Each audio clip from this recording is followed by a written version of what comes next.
So it has been quite a long time since we last checked in on Bobbi Althoff. I haven't heard about Around a year and a half ago, I actually declared her the biggest industry plant I had ever witnessed hit the podcast scene. Hi guys, welcome to the Really Good Podcast with your host Bobbi Althoff. Basically, this woman came out of nowhere and had some huge guests like Drake, Mark Cuban, and other celebrities on her show. Not gonna lie, when I seen that she had Drake on there as one of her highest people, as I think her second interview, it had to be her second, I knew she was an industry plant. She had to be.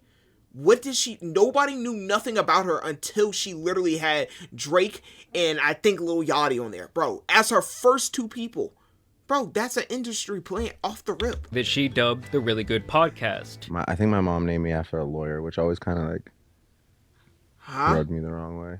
Within a week of the Drake interview, Bobbi was being represented by one of the top talent agencies and getting mainstream publicity. For this reason, people began to call her an industry plant because the only content that she had made online before this was essentially a spoof of mommy blogger TikTok content, where she did garner millions of followers, mainly moms all around the country who liked her sarcastic brand of humor. There is nothing more embarrassing than walking around with one of these.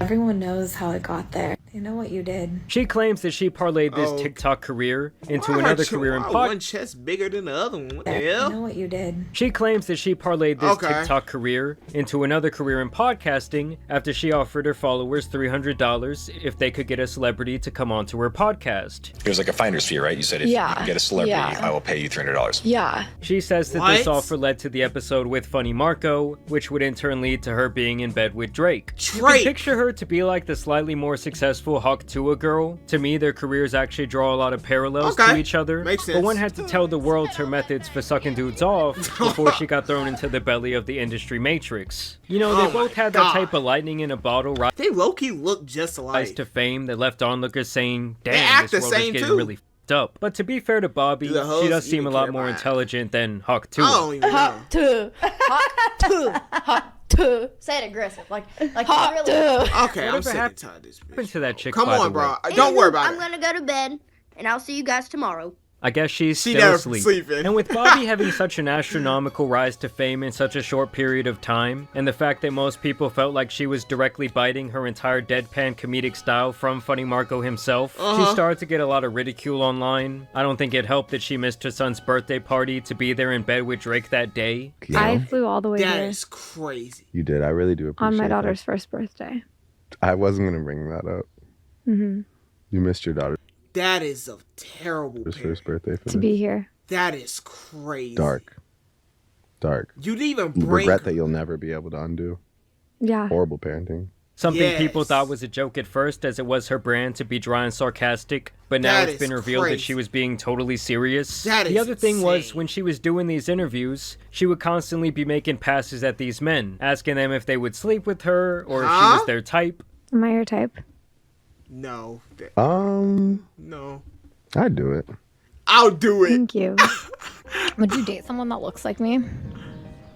No. Something that is not only strange to do that's as weird. an interviewer, but also it got even more wild when people found out that she was still married. Strangely enough, the dude would actually file for divorce the very same month the Drake podcast came out, which led to quite a bit of speculation online. I'd do it. One thing I will say is that she was way ahead of her time when it came to the Drake mistreatment, deleting their interview right after it started going viral, and hating at his concert. Oh my god.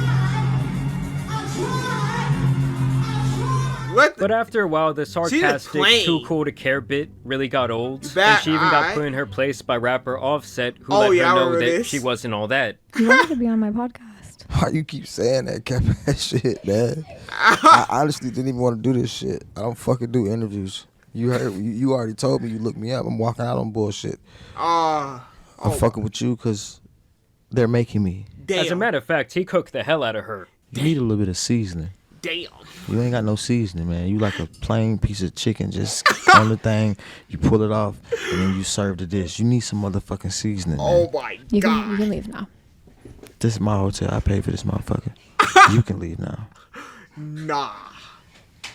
This And then she changed up her whole look, and she went on a show with Keke Palmer, and right there she got accused of being an industry plant right to her face. I know. You're not an industry plant, right? I am, but... You do feel kind of planty. We do have the same manager, so is this I know, isn't that crazy? Feels a bit planty. This is definitely... You got here in 5 minutes. It took me 20 years. Damn! It has been a minute. What I think industry plant is, it's like somebody that has been that is tied to someone else in the industry and uses those connections to capitalize, and they have zero talent. I'm not an. Oh my God! Yes, she don't have no talent. What is she? I don't have any. Hold on, what's she? To capitalize, and they have zero talent. I'm not an anythinger. I don't have any talents. And then people started to say that she was trying to manufacture moments. She had Ryan Garcia chasing her around the room like they were on the playground.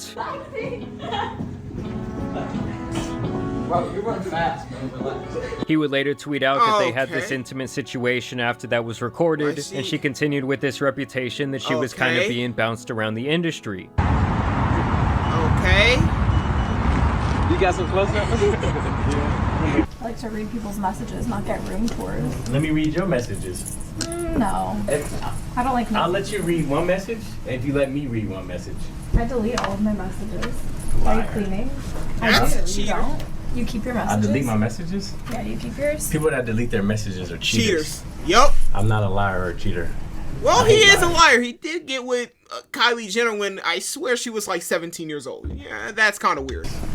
And I feel like relevancy-wise, she kind of just came and went, and honestly, Hawk Tuah kind of took her spot online. Nowadays, Bobby's channel and TikTok are mainly inactive, and the last couple of podcasts only garnered a small percentage of what she was averaging only a year ago. And I actually put myself through absolute agony by watching over an hour of Bobby being interviewed by Forbes and Wired magazine. Bobby Althoff, the deadpan podcast host America can't get enough of. Wow, a whopping 10K views. America just can't get enough. Obviously, her publicist got her this opportunity, as a lot of celebrities and online talent alike do this type of thing, so they can still try and seem relevant to their sponsors and other people kind of pouring money into their careers. And before we get into all the out-of-touch things she said during these interviews, I did want to tell you guys about today's video sponsor. Oh, Lord. I ain't gonna lie, you definitely did get me. I love it every in the channel of Maria's January active track today. Her come-up news, I actually did learn a lot about Bobby, for the good and the bad. And after listening to her, her come-up story actually doesn't sound that outrageous to me. For a few years before, I was on TikTok, just doing brand deals, posting. But she is honestly just not very likable. Coming up, she claims that she was posting 5 to 10 TikToks per day for years, where she routinely raked in millions of views, followers, and hundreds of thousands of dollars per year.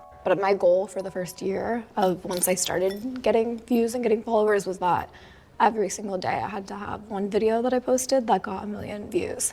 So I would keep trying and trying and trying. Now, using the Wayback Machine, I can see that her numbers do pretty much align with her story, but I do still think that after the Drake podcast, they really tried to make her this big thing, and it just kind of burnt out and then fell flat on its face for the same reason that industry plants in the music sector never stay hot, because the fans they garner are so incredibly Come on, bro. I'm not gonna lie, bro. Ice Spice will always have a fan in me. You know why? Because her ass is so fat.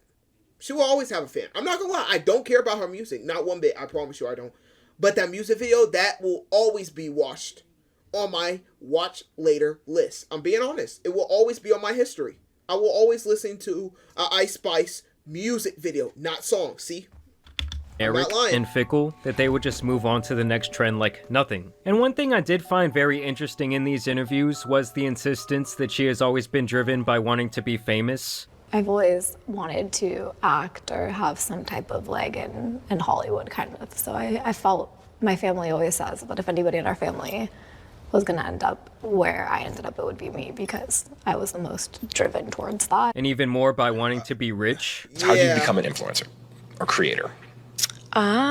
Just wanting to make money. She even says that the only reason she did podcasting and TikTok in the first place was because she saw how much money other people made doing it and got motivated. Mentally decided that she made like at least $300 a year on her podcast alone, and I was like, that's what I need to do next. Like, I need a podcast. And for someone who loves money so much, she seems incredibly just so bland. Lazy about her job. Multiple times she brags about the fact that she goes into her podcast doing little to zero research on her guest that day. And what is your interviewing technique?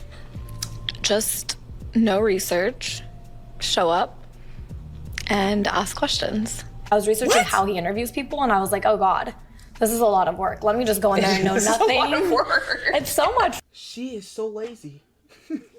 She is so lazy. Oh, I'm blocking it, bro. I'm not gonna lie. She is lazy. She don't even want to do the first step.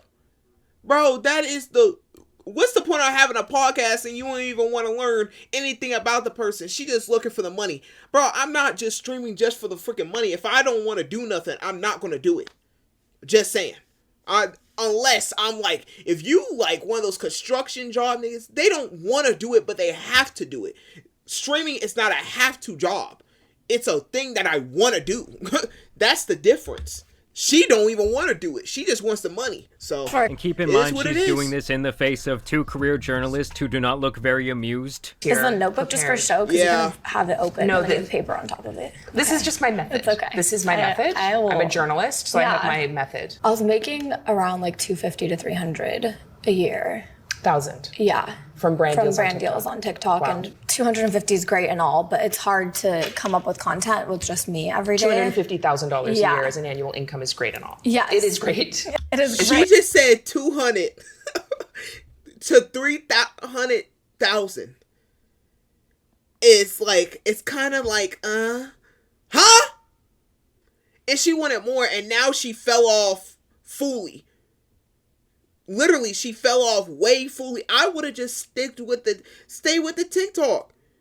200 to 300? That's what y'all doing with the brand deals? Oh, no. See?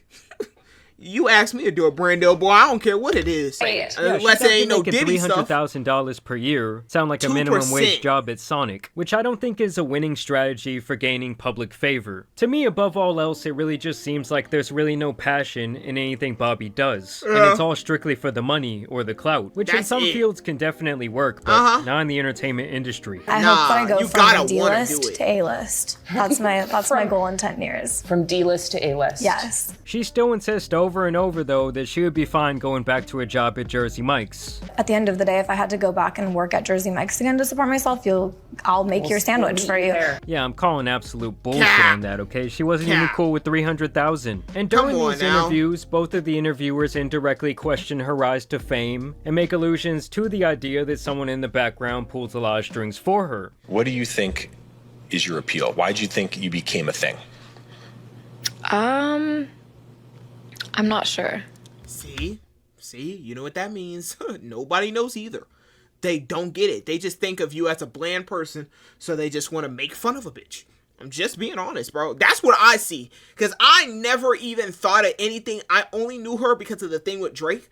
And I never watched anything that had anything to do with her. Unless people were talking bad about her. That's a fact. I promise you that. That's just me. Why are you looking at me like that? Well, early on, I was like, is that a joke? Like, what is an industry plant? You guys, and I would just play into it because I was like, there's no way people actually think that. But then I realized, like, what people actually think. People actually know. I did my reading. They actually think they really do. And I think that it makes sense. Like, from an outside looking in perspective, I can see why they would think that. Basically, it seems like nobody's buying her story. And at one point, she even cries over the hate that she receives online. Sometimes it's just constructive criticism. It can be a little mean, but yeah, it doesn't bother me too much. Other than that, when it comes to Bobby, there were these pictures of men carrying her out of the club. Someone put together that she was allegedly dating this NFL player based on one of her posts. And then she got totally embarrassed when this dude did not want to claim her like that, denying the allegations on Twitter after they caught his ass in 4K. I mean, truly, there's nothing much worse than when you think you were in a full-blown relationship with someone, and it turns out they were hiding your ass the whole time. That's not me. Really don't want anything to do with you like that publicly. And so now she's been on TikTok crying. Just like hard to imagine finding someone who is truly good for you. It's hard to imagine there's a world where there's like someone who's actually meant for you. I mean, talk about a turn of events. Tough. She was online talking about it's time for her hoe phase. So what you doing for these 2 years? You gonna be a hoe? No, Go back. Now this. And talking about it's time for her hoe phase. I don't know if you gonna be here. What you doing for these 2 years? You gonna be a hoe? No, she is bad, bro. She is bad. I forgot what her name is, bro, but she is bad. A hoe? Yeah, maybe I will. Oh no, you said you married young and You have your 2 kids already and you're divorced. Isn't that what divorced people do after that? Just sleep around and have fun. And now she's recording herself tearing up on camera. Oh, no, it's over. And I got lonely. Met a guy around Thanksgiving. And I think things moved really fast. I don't know. I thought it was fucking fate. Clearly it wasn't. It was really sweet. It raised the bar for me, which sometimes sucks because then it's like, fuck. I didn't want the bar to be raised. I don't want to hear all this. Man, he was keep her as a side piece. I don't even know why you even keep her as a side piece. Have you not seen her before? You have not had. It's no way you have seen her in person, bro. You just got caught in 4K. You was on the jet ski with her. Come on, bro. At all. Dating is just hard, you guys. Like, I'm here to tell you right now. Nobody cares. We don't care. We don't care. I don't know, I always just think it's an interesting case study to see how quickly these individuals fall out of favor with the public. For her and the Hawk Tuah girl, it was like trying to live in a house with no foundation, like that bitch is up on stilts. All it really takes is a little adversity to knock that shit down. And listen guys, I truly think Drake owes this chick a room in his compound. Like if he had not laid up with her in bed and put her on the map, this all likely would have never happened. Maybe Kendrick wouldn't even have dissed his ass. Maybe he was at home on his laptop and this is what sent him over the edge. He knew at this moment that Drake was not like him. In all seriousness though, Bobby seems alright, but as far as her maintaining a career online, I just don't really see the longevity here, given her motivations are all wrapped up in clout, material possessions, and greed. She don't even, that's the thing, she don't even want to do it. She's just doing it for the money. That's the thing, like, for content and doing it for content, and you're socializing with people and stuff, and rapping and stuff, like, you gotta wanna do it a little, somewhat wanna do it, because that's the type of stuff you're trying to entertain people in a way. If you don't want to do it at all, then what's the point of you even doing it? It's not gonna last long. That's even mentioned the fact that it seems like she couldn't really give a damn about her podcast or producing it in a better way. But I want to know what you guys think about this latest Bobby Althoff update down below. I also want to thank Sundays for Dogs for sponsoring today's video once again. But as you guys know, it's been your boy the Tan Superman, and some other industry plants out here need to be covered, so I'm out. Good video, Jamari. But bro, I'm not gonna lie, she is cooked, bro. I even forgot about her. I swear, I thought that was a Hot Tuah girl. When I first seen the thing, I was like, oh, that's her? She's back? Nope, she ain't. That's just another white girl.